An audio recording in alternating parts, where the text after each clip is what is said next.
안녕하세요. 마이웨이입니다.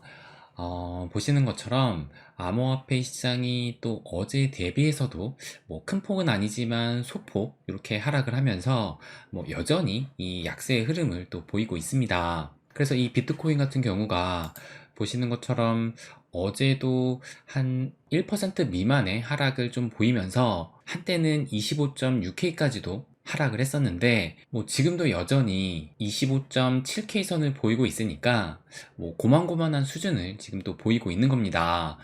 그럼에도 아직 이 달러 기준으로 볼 때는 요때 지난달 17일에 찍었던 요 저점을 아직까지는 깨지 않은 모습을 또 보이고 있는 거예요. 그런데 이것을 원화 차트로 보게 되면 보시는 것처럼 이 어피2 기준으로 해서는 이때 17일의 저점을 뭐 그 다음날 진작에 깼었고, 그리고 뭐 하루하루 지날 때마다 보시는 것처럼 계속 이 새로운 저점을 갱신하고 있는 중입니다. 그래서 어제는 처음으로 이 3,500만원 선이 깨지고 말았어요. 그러니까 아무래도 이 원화 기준 비트코인으로는 바이낸스가 하락할 때 그 하락하는 그 속도를 따라가지 못하고 아무래도 이 김프가 껴있는 상황이기 때문에 급락이 나올 때는 상대적으로 이 김프의 비율이 또 높아지고 있는 것이 사실이에요. 그래서 급락이 나올 때는 그 하락 속도를 따라가지 못하지만 보시는 것처럼 시간이 지날수록 계속 그걸 반영하면서 이렇게 가격이 떨어지고 있는 건데, 그럼에도 아직도 이 김프가 보시는 것처럼 2.6% 정도 지금 껴있는 상황이라서 바이낸스 기준으로 볼 때는 원화로 대략 한 3,400만원 정도 되는데 우리나라 업비트로는 3,490만원 정도니까 약 100만원 정도 우리나라에서는 좀 비싸게 매수를 해야 된다는 것을 또 알 수가 있어요. 그래서 이 리플 역시 마찬가지로 김프가 한 2.6% 정도가 껴가지고 바이낸스 기준으로는 한 660원 정도 되는데 업비트 기준으로는 685원이니까 대략 한 20원 정도가 지금 차이 나고 있는 겁니다. 그래서 아무튼 지금도 여전히 이 하락세가 이어지고 있어가지고 이제 원화 기준으로는 비트코인이 이 6월 중순 이후로 처음으로 이 3,500만 원이 깨지고 말았습니다. 그렇다면 이제 이 9월 달이 역사적으로 이 비트코인에 대해서 약세장이었다는 것을 여러분도 이제는 또 잘 아실 거예요.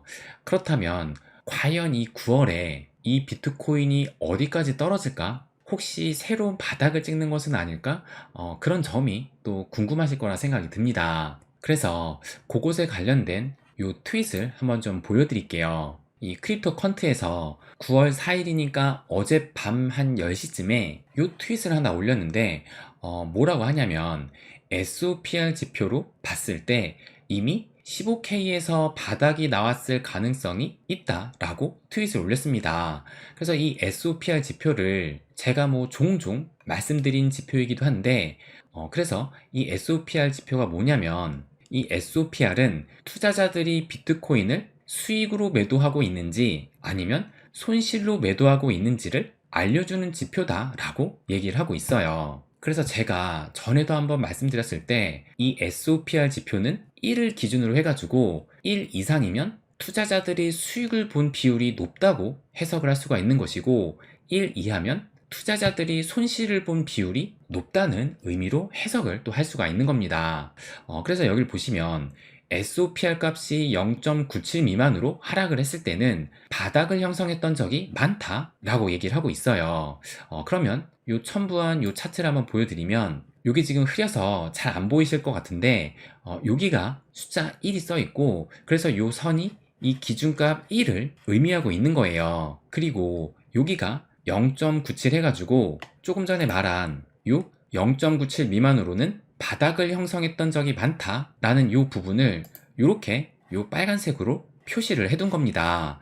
그래서 요 노란색 선이 지금 SOPR인데, 그러니까 1을 기준으로 했을 때 1 미만이기 때문에 투자자들이 손실을 보면서 매도한 비율이 높다는 것을 알 수가 있고, 그런데 이 수치가 0.97까지 떨어졌을 때가 언제냐면 이 2018년도 이때가 11월일 거예요. 그때 이렇게 비트코인이 거의 반토막이 나면서 이 SOPR 지표가 0.97까지 하락을 했었고, 또 마찬가지로 이때가 언제냐면 이때도 코로나19 때 비트코인이 급락을 하면서 마찬가지로 이 SOPR 지표도 0.97까지 하락을 했었습니다. 그리고 마지막으로 이 0.97까지 떨어진 적이 언제냐면 요때가 작년 11월에 FTX 사태가 터졌을 그때에 이 SOPR 지표 역시 1 미만인 0.97까지 떨어졌다라는 것을 또 알 수가 있습니다.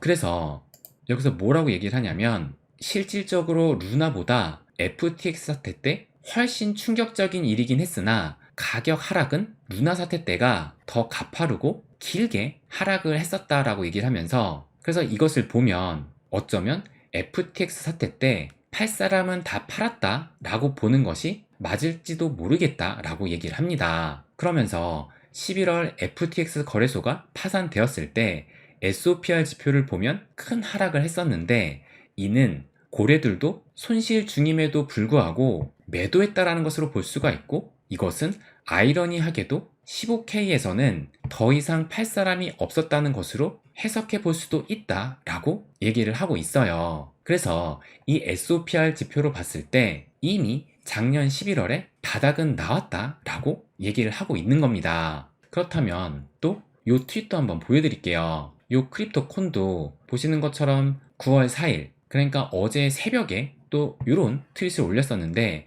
뭐라고 얘기를 하냐면 이 시장 저점을 나타내는 그 지표는 분명히 이 비트코인의 저점이 지났다고 알려준다라고 하면서 초록불이 꺼지면 저점 시간이 끝났다고 말을 합니다. 그래서 바로 이 차트를 한번 보여드리면 조금 전에 말한 이 초록불이 요것을 의미를 하는데, 그러니까 이 저점 인디케이터로 봤을 때 이 초록색 구간에서 보시는 것처럼 이렇게 해당 사이클의 바닥이 나왔었기 때문에 지금 현재는 이 초록색 불이 꺼진 회색 구간에 진입을 했고, 그래서 이번 사이클의 바닥 역시 이미 나왔다고 말을 하고 있는 거예요. 그러면서 요 초록불이 꺼진 이후로 이 최고점까지 가는데 27개의 바, 그러니까 요거 한 개의 바가 월 단위를 나타나기 때문에 27개월이 걸려서 최고점을 찍었다고 얘기를 하고 있고, 그리고 요때도 30개월이 걸려서 최고점을 찍었었고, 이번에는 대략적으로 한 33개월 정도를 예상을 해서 2025년 12월을 그 탑으로 전망을 하고 있는데, 지금 현재는 이제 6개월이 지났다라고 현재의 위치를 또 얘기를 하고 있는 거예요. 그래서 마지막으로 또 뭐라고 얘기를 하냐면 비트코인은 현재 중기 하강기에 진입을 하였고 저점으로는 돌아가지 않는다라고 얘기를 합니다. 그러니까 이 크립토콘 역시 비트코인이 다시 바닥을 칠 가능성은 매우 낮게 보고 있다는 겁니다. 그리고 지금 이번 9월은 거의 모두가 또 약세를 전망하고 있잖아요.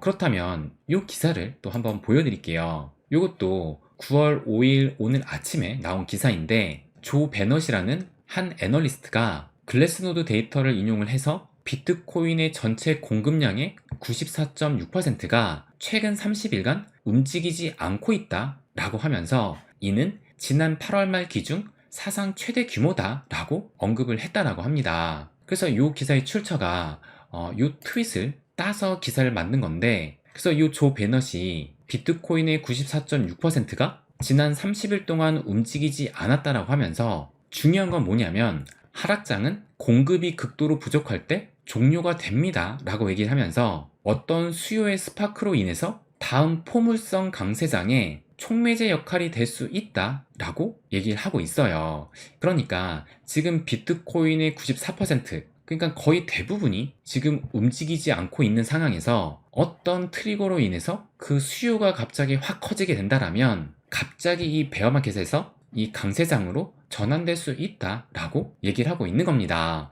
그러니까 지금 이 9월에 어떻게 보면 모두가 이 하락을 보고 있는데, 오히려 이럴 때 정말 또 한 번 뒤통수를 치면서 또 그만큼 이 공급이 줄어들었기 때문에 반대로 상승이 나올 가능성도 좀 열어둬야 된다라고 볼 수 있다라는 겁니다. 그래서 저는 뭐 앞으로 어떻게 움직일지 확신할 수 없기 때문에 여전히 이 가격대마다 거미줄을 쳐놓으면서 조금씩 매수를 하고 있는 상황이에요. 그래서 전에도 말씀드렸지만 이번 하락장 때 비트코인 한 개는 가능하면 뭐 무조건 좀 만들어 놓을 생각입니다.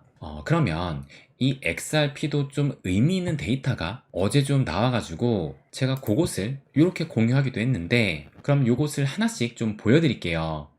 그래서 이 표가 8월 동안 이 탑 5 알트코인의 이 퍼포먼스를 나타낸 그래프인데, 여기 보시면 에이다, BNB, 도지, 솔라나, XRP가 있는데, 이 5개의 탑 알트코인 중에서 이 XRP가 여기 보시는 것처럼 최근까지도 이 낙폭이 유독 컸다라는 것을 알 수가 있습니다. 그래서 여기에도 이 XRP가 증권이 아니라는 판결 후에 7월에 반등을 했지만, 이후 그 상승세를 유지하지 못하면서 이 8월에 25% 이상 급락을 했고, 이것은 상위 알트코인보다도 저조한 실적이다 라고 얘기를 하고 있어요. 그런데 또 이것은 또 이 그래프를 보시면 이번에는 8월 한 달 동안 탑 10의 알트코인의 일평균 거래량을 나타낸 건데, 보시는 것처럼 이 XRP가 그 거래량이 타 알트코인 대비해서 압도적으로 많았다라는 것을 알 수가 있습니다. 그래서 XRP의 지난달 평균 거래량이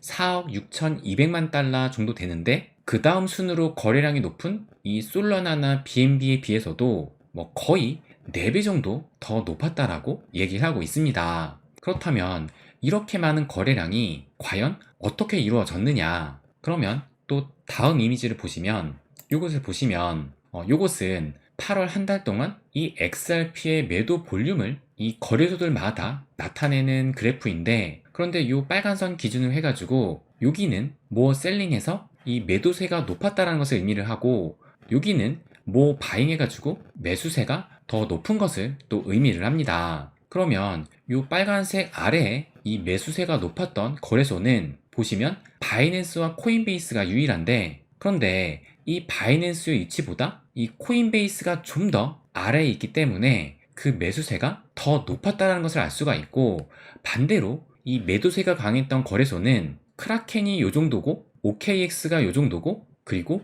업비트가 거의 최상단에 위치해 있으면서 그 어떤 거래소보다 업비트의 매도세가 가장 강했다는 것을 또 알 수가 있어요.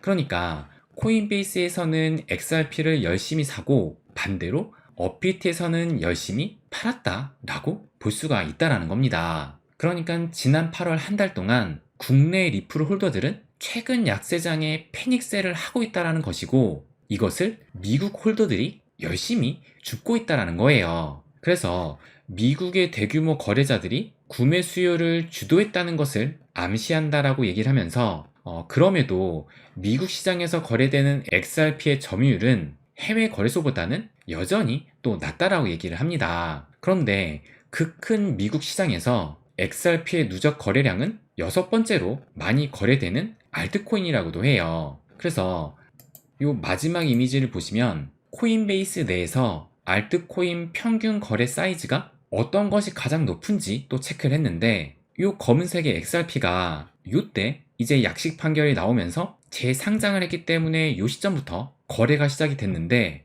보시는 것처럼 최근에 가격이 약세로 빠지니까 그 이후로는 이렇게 급등을 하면서 지금 현재 기준으로 봐도 이 코인베이스 내에서 알트코인 거래 중 이 XRP의 거래량이 현재까지도 제일 크다는 것을 또 알 수가 있습니다. 그러니까 이 트윗도 지금 9월 1일에 나온 트윗이니까 여전히 지금 이 코인베이스에서 리플을 좀 주워 담고 있다라고 추정을 또 할 수도 있을 거예요. 그리고 이 코인베이스는 개인뿐만 아니라 기관 참여자가 많은 거래소 중에 하나이기도 합니다. 지금 그런 코인베이스에서 현재 리플의 거래량이 증가하고 있고, 그리고 그 거래가 매도세가 아닌 매수세로 나타나고 있다는 겁니다. 그의 반면에 우리나라의 리플 홀더들은 최근 약세장으로 열심히 또 내다 팔고 있는 상황이에요. 그래서 저는 이 데이터가 매우 큰 의미를 지니고 있다고 생각을 하는데, 그러니까 어떻게 보면 이 XRP는 미국의 대표 코인으로서 이제 증권 이슈가 어느 정도 해소가 됐기 때문에 미국에서 거래가 가능해졌고, 그래서 이 미국에서 이 XRP는 열심히 매수가 되고 있는데, 그런데 그간 강력했던 우리나라의 홀더들은 이제는 또 던지고 있다는 겁니다. 그러면서 이 국내의 물량이 이 미국으로 옮겨가고 있다는 거예요. 그럼 과연 이것이 무엇을 의미하는지, 이 부분을 어떻게 생각해야 될지 제가 생각하기에는 앞으로의 가격 퍼포먼스가 일어나기에는 좀 긍정적인 방향이지 않을까? 그렇게 좀 생각이 들기도 합니다. 그래서 지금 뭐 전반적인 암호화폐 시장이 좀 약세로 가고 있지만, 그래도 뭐 비트코인을 비롯해서 이 XRP까지 좀 의미 있는 데이터들은 또 계속 나오고 있는 상황이에요. 그래서 좀 가격적인 부분에 너무 얽매이기보다는 좀 이런 매크로적인 데이터를 보면서 이 시장을 좀 견뎌내야 되지 않을까 생각이 또 듭니다. 네, 그럼 오늘은 여기까지 하겠습니다. 항상 제 이야기 끝까지 들어주셔서 감사드립니다.